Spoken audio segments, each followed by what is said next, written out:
Geyser থেকে যদি এরকম স্লো স্লো জল পড়ে তাহলে আপনার অফিস টাইম প্রতিদিন মিস হবে, কারণ এক বালতি জল হতে প্রায় 2 ঘন্টা সময় নেবে। তাহলে আপনি স্নান করবেন কখন আর অফিসে যাবেই বা কখন? তো আজকে এসেছি এই গিজারটা রিপেয়ার করার জন্য ধুলিয়ান মহাদেবনগরে। আর এই গিজারটা থেকে খুব জল কিন্তু স্লো স্লো পড়ছে। তো দেখুন আমি গিজার থেকে পুরো জল বের করে নেব, তারপরে একের পর এক চেক করব। তো এই পাইপটা ব্লক হয়ে আছে, আর একটা কিন্তু এই অ্যাঙ্গেল কফটা কিন্তু ব্লক হয়ে আছে, দুটোই আয়রনে ব্লক হয়েছে। গিজারের কোনো সমস্যা ছিল না, এখানে পাইপ লাইন গুলোতে সমস্যা ছিল। তো এখন গিজারে জল ঢুকাচ্ছি, খুব সুন্দরভাবে ঢুকছে। দেখুন গিজার থেকে জলও কিন্তু খুব সুন্দর বের হচ্ছে। তো এখন আমি এটাকে সেট করব এবং ডাইরেক্ট আপনাদেরকে নলটাকেও দেখাবো যে ঠিকঠাক জল পড়ছে কিনা। দেখুন এখন কিন্তু ট্যাঙ্কি থেকে খুব সুন্দরভাবে প্রেসার আসছে। অ্যাঙ্গেল কক এবং ইনলেট পাইপ এই দুটোই কিন্তু ব্লক হয়েছিল, শুধু এর পাইপ লাইনের সমস্যা ছিল, আর বাকি কোনো গিজারের সমস্যা ছিল না। তো দেখুন আমি কিন্তু সেট করে দিলাম। এখন আপনাদেরকে দেখাচ্ছি যে দেখুন আগে কি রকম জল আসছিল আর এখন দেখুন কত প্রেসারে জল আসছে। তাহলে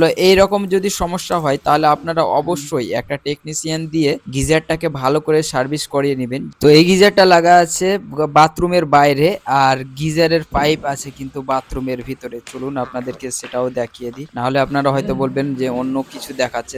এখন কিন্তু গিজারের জলটা দেখুন কত স্পিডে পড়ছে, প্রথমে কি রকম ভাবে পড়ছিল আর এখন কি রকম স্পিডে পড়ছে। তো যদি আপনার গিজারটা সার্ভিস করা না থাকে তাহলে টাইম